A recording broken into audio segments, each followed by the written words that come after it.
உண்மையிலேயே அந்த சேலஞ்சர் டீப்ல என்ன இருக்குது, எங்க இருக்குது, எவ்வளவு ஆழத்துல இருக்கு, என்னென்ன விஷயங்கள் இருக்கு? சேலஞ்சர் டீப்புக்கு போனவங்க என்ன சொல்றாங்க அப்படின்னா, அந்த ஆழத்துல தனிமையை தான் உணர முடியுது. இது நிலவின் பாலைவனம் போன்று ஒரு தனிமையா இருக்குது. அதன் பிறகு ஒரு அமைதியா இருக்குது.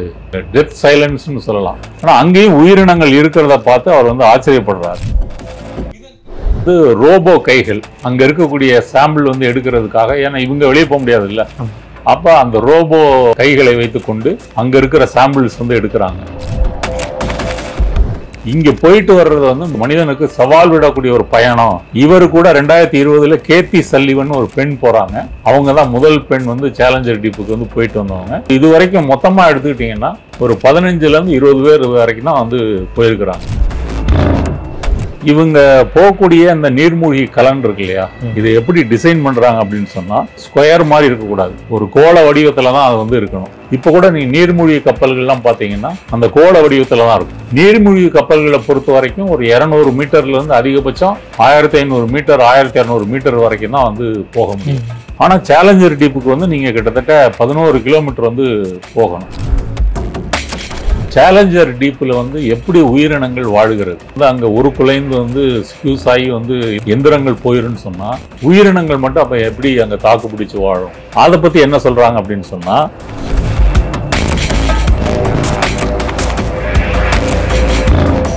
இவர் போகும்போது இவருடைய கலன்ல நிறைய மெக்கானிக்கல் ஃபால்ட் ஏற்படுது. முக்கியமா ஒரு கேமரா செயலிழந்து போகுது. இது அவர் போகும்போது அவரும் நிறைய ஆராய்ச்சி பண்ணி உயிரினங்கள் எல்லாம் கண்டுபிடிக்கிறாரு. பின்னாடி அதை பற்றி நிறைய பேட்டிகள்லாம் கொடுத்துருக்கிறாரு. ஒரு ஹாலிவுட் டைரக்டராகவே இருந்தாலும், அவர் பெரிய பணக்காரராகவே இருந்தாலும், இது பல மில்லியன் டாலர் செலவாயிருக்குது. அவருடைய அனுபவம் என்னன்னு சொன்னால், இது நிலவின் பாலைவனம் போன்று ஒரு தனிமையாக இருக்குது. இப்போ நிலவு என்பது நம்ம பார்க்குறோம், அங்கே யாருமே இல்லை, அது தனியாக தான் இருக்குது. அது மாதிரி இங்கேயும் ஆடாரவம் எதுவும் இல்லாமல் ஒரு தனிமையின் பாலைவனம் அப்படின்னு சொல்கிறாரு. ஆனால் அங்கேயும் உயிரினங்கள் இருக்கிறத பார்த்து அவர் ஆச்சரியப்படுறார். இது 2012. அடுத்து 2019 இருந்து 2020 வரைக்கும் விக்டர் வெஸ்கோவா அப்படின்றவர் அவர் போறாரு. அவர் போன அந்த நீர்மூழ்கி கலன் பேர் டிஎஸ்வி லிமிட்டிங் ஃபேக்டர். இவர் கிட்டத்தட்ட 10 முறை போயிருக்கிறார். ஒரு வாட்டி 2 வாட்டி இல்லை, 10 முறை போயிருக்கிறாரு. ஒவ்வொரு முறையும் வெவ்வேறு நபர்களை கூட்டிட்டு போயிருக்காரு. இது ஒரு கின்னஸ் சாதனை. இங்க போயிட்டு வர்றது மனிதனுக்கு சவால் விடக்கூடிய ஒரு பயணம் அப்படின்னு சொல்றாரு. இவரு கூட 2020 கேத்தி சல்லிவன் ஒரு பெண் போறாங்க. அவங்க தான் முதல் பெண் சேலஞ்சர் டீப்புக்கு போயிட்டு வந்தவங்க.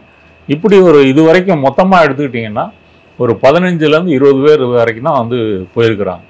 நம்ம இன்டர்நேஷனல் ஸ்பேஸ் ஸ்டேஷன் எடுத்துக்கிட்டீங்கன்னா அதுல பல பேர் போயிருக்கிறாங்க. ஆனா சேலஞ்சர் டீப்புக்கு இது வரைக்கும் 15ல இருந்து 20 பேர் மட்டும்தான் போயிருக்கிறாங்க. இப்போ இவங்க போகக்கூடிய அந்த நீர்மூழ்கி கலன் இருக்கு இல்லையா, இதை எப்படி டிசைன் பண்ணுறாங்க அப்படின்னு சொன்னால், நான் முன்ன சொன்ன அந்த பிஎஸ்ஐ இருக்கு இல்லையா, 16,000 பிஎஸ்ஐ, அந்த அழுத்தத்தை தாங்குகின்ற அளவுக்கு டிசைன் பண்ணணும். ஒரு தடிமனான ஒரு எஃகு கோளம், அதாவது ஒரு ஸ்கொயர் மாதிரி இருக்கக்கூடாது, ஒரு ஒரு கோள வடிவத்தில் தான் அது இருக்கணும். அப்போ தான் அது அந்த அழுத்தத்தை அந்த டிசைனிங் தாக்கு பிடிக்கும். இப்போ கூட நீ நீர்மூழ்கி கப்பல்கள்லாம் பார்த்தீங்கன்னா அந்த கோள வடிவத்துல தான் இருக்கும். ஆமாம், கப்பல் மாதிரி கூர்மையா அதனுடைய முனை இருக்காது. நீர்மூழ்கி கப்பல்களை பொறுத்த வரைக்கும் ஒரு 200 மீட்டர்ல இருந்து அதிகபட்சம் 1500 மீட்டர் 1200 மீட்டர் வரைக்கும் தான் போக முடியும். அதற்கு மேல அது கடலுக்கு கீழே போகாது. ஆனா சேலஞ்சர் டீப்புக்கு நீங்க கிட்டத்தட்ட 11 கிலோமீட்டர் போகணும். இந்த 1960 போனாங்க இல்லையா அமெரிக்க கடற்படை, அவங்க ஒரு தடித்த எஃகு கோளம், ஒரு 5 அங்குல தடிமனான ஜன்னல்கள் இப்படி வச்சு டிசைன் பண்ணாங்க. கேமரனுடைய Deep Sea Challenger carbon fibre titanium கலவையை வச்சு அதை செய்கிறாங்க. அது எளிதில் அந்த அழுத்தத்தை உடைந்து போகாது, தாக்கு பிடிக்கக்கூடிய ஒரு கலவை. அதன் மூலம் போறாரு. ஒரு 2.5 மீட்டர் நீளம் தான் அந்த கலனுடைய நீளமே. அதில் அவர் நின்றுக்கிட்டு ஆராய்ச்சி பண்ணுற ஏரியா ரொம்ப சின்னது. ஒரு 70% அதனுடைய டூல்ஸு எக்யூப்மெண்ட்ஸ் இருக்கும். ஒரு 30% தான் அவர் நின்றுக்கிட்டு இதெல்லாம் கண்ட்ரோல் பண்ண முடியும். இது அவருடைய டீப் சி சேலஞ்சருடைய டிசைன். அதுக்கு பிறகு டிஎஸ்வி லிமிட்டிங் ஃபேக்டர், இந்த 10 வாட்டி ஒருத்தர் போனாருன்னு சொன்னோம் இல்லையா, அவர் வந்து டைட்டானியத்தை வைத்து பயன்படுத்தின ஒரு வடிவமைப்பு. அது வந்து ஒரு 90 மில்லிமீட்டர் தடிமனான டைட்டானியம் கோளம், அதனுடைய அந்த சுவர் மட்டும். இது அவர் வந்து போயிருக்கிறாரு. அப்போ இந்த எல்லா டிசைனுமே வந்து அந்த அழுத்தத்தை தாங்குகின்ற கோள வடிவம். அடுத்தது வந்து ரோபோ கைகள், அங்கே இருக்கக்கூடிய சாம்பிள் வந்து எடுக்கிறதுக்காக, ஏன்னா இவங்க வெளியே போக முடியாது இல்லை, அப்போ அந்த ரோபோ கைகளை வைத்துக்கொண்டு அங்கே இருக்கிற சாம்பிள்ஸ் வந்து எடுக்கிறாங்க. ரெண்டாவது அந்த கலன்கள் வந்து குறைந்த எடை இருக்கும், ஆனால் வலிமையான ஒரு தன்மையில் வந்து இருக்கும். இதை தான் அது வந்து டிசைன் பண்ணியிருக்கிறாங்க. ஓகே. இப்போ நீங்கள் வந்து இந்த 16,000 PSI இந்த அழுத்தத்தில் வந்து மனித உடல் என்ன ஆகும் அப்படின்னு சொன்னால், அப்படியே நம்ம வெடிக்க மாட்டோம், அப்படியே நசுங்கி ஸ்கியூஸ் ஆயிரும். ஓகே. எந்திரங்களும் அதே மாதிரி, நீங்கள் சாதாரண ஒரு எந்திரங்களை அனுப்புனீங்க அப்படின்னு சொன்னால் அது அப்படியே வந்து சுருங்கி வந்து ஒரு மில்லி செகண்டில் வந்து அது வந்து உருக்குலைந்து போய் கரைஞ்சு போயிடும். வெப்பநிலை வந்து 1லேருந்து -4 டிகிரி, கிட்டத்தட்ட ஒரு ஐஸ் கட்டி உருவாகக்கூடிய ஒரு நிலைமை தான் வந்து இருக்கும். ஆக்சிஜன் சுத்தமாக இருக்காது, அதனால் மூச்சு திணறல் வந்து ஏற்படும். ரெண்டாவது, அங்கே வந்து சூரிய ஒளி என்பது வந்து 11 கிலோமீட்டருக்குள்ளே போக வாய்ப்பே இல்லை. அதுக்கு முன்னாடியே நீங்கள் 2-3 கிலோமீட்டர்லேயே வந்து சூரிய ஒளி அது கீழே வந்து போகாது.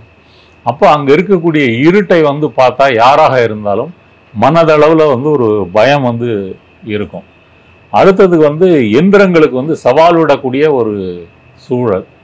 அது நீங்கள் அதை டிசைன் பண்ணி இந்த 16,000 PSI வந்து ட்ரெஞ்சில் டீப் அதில் இருக்குது அப்படின்னு சொன்னால், நீங்கள் வந்து வெளியில் வந்து 20,000 PSI வந்து சோதனை பண்ணணும்.